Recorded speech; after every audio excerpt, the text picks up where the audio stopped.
Hello everyone, welcome to Story with Hala 15. I hope you all are having a great week.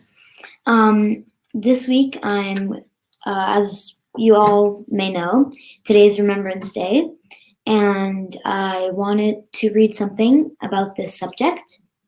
The story is called Proud as a Peacock, Brave as a Lion by Jane Barclay, illustrated by Renee Benoit.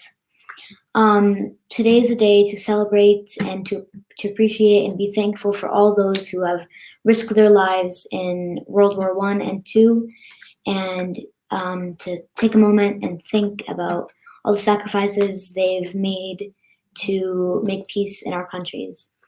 So therefore, I'm going to start reading now. Thank you. Proud as a peacock, brave as a lion.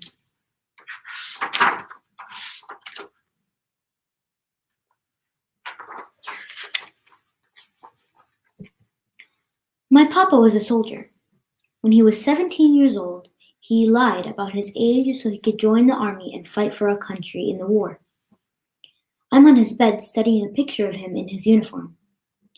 His hair is too short and his pants are too long.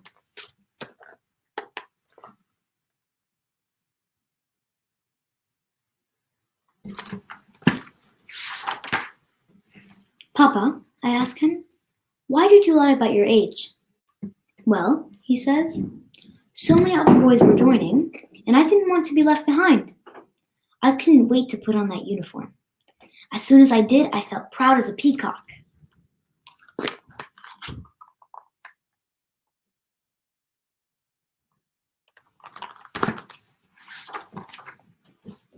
Proud as a peacock? I ask. Proud as that, he answers. He struts across his floor with his chest puffed out and his belly pulled in.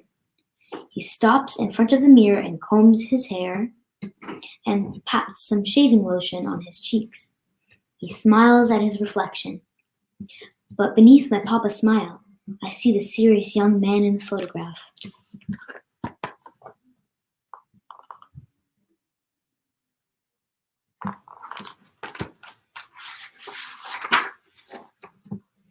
My papa crossed the ocean. The war was far away, and he went on a long journey to get there. He said goodbye to his mom and his dad and his sweetheart Betty. He promised to write them letters every single week. Papa, I asked him, weren't you lonely? Sometimes I was, he said, but so was everybody else. Besides, my best friend Stuart was with me. There was always something to see or do on the ship. Most of the time, we were busy as beavers.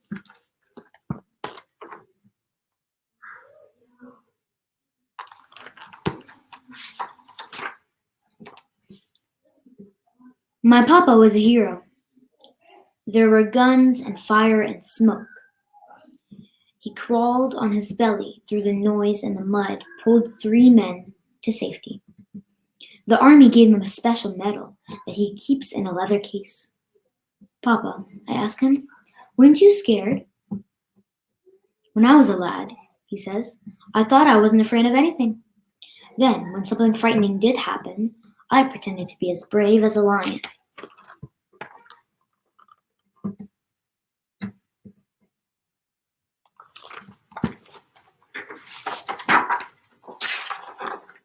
Brave as a lion? I ask. Brave as that, he answers. I help him fasten his medal above the pocket of his blazer. Sometimes my papa's hands shake, so he needs to borrow mine. He smiles as he gives me a poppy to pin on my jacket. He looks very proud, but beneath my papa's smile, I hear the dream that woke him in the night.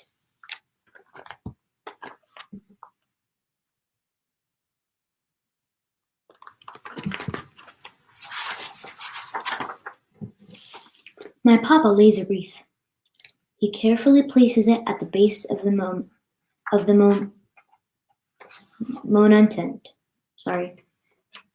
My papa marches in the parade. The crowd cheers and claps as the veterans go by. Some are young, some are old, and some sit in wheelchairs, and some walk past, holding to others.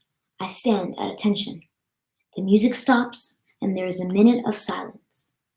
A cold wind sends dry leaves skittering past my feet. I am quiet as mouse, as quiet as that.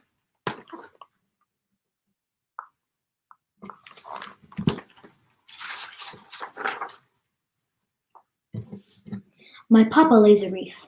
He carefully places it at the base of the monument. Attached is a card that reads, "In loving memory of Stuart David Adams, 1923 to 1944. My papa salutes. Then he steps back and dabs his eyes with a handkerchief. He pulls his hand over his heart. I do the same, and I can almost touch the ache. Papa, I whisper, why are you crying? I am remembering, he says. A war is something you never forget.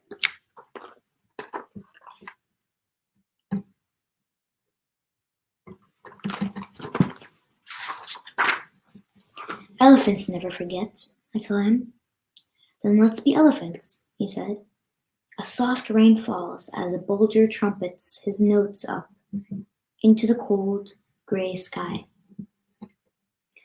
We link our hands and bow our heads.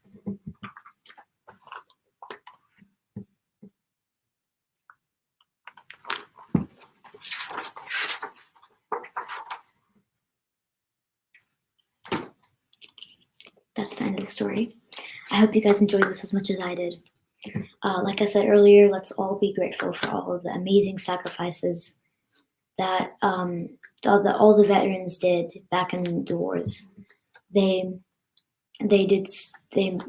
I said, they made so much sacrifices for all of us, and I am beyond thankful for all of that. Take a moment of silence with your family and appreciate and be thankful for those who served in the war. Thank you for listening to this week's story. I hope you all have a great week.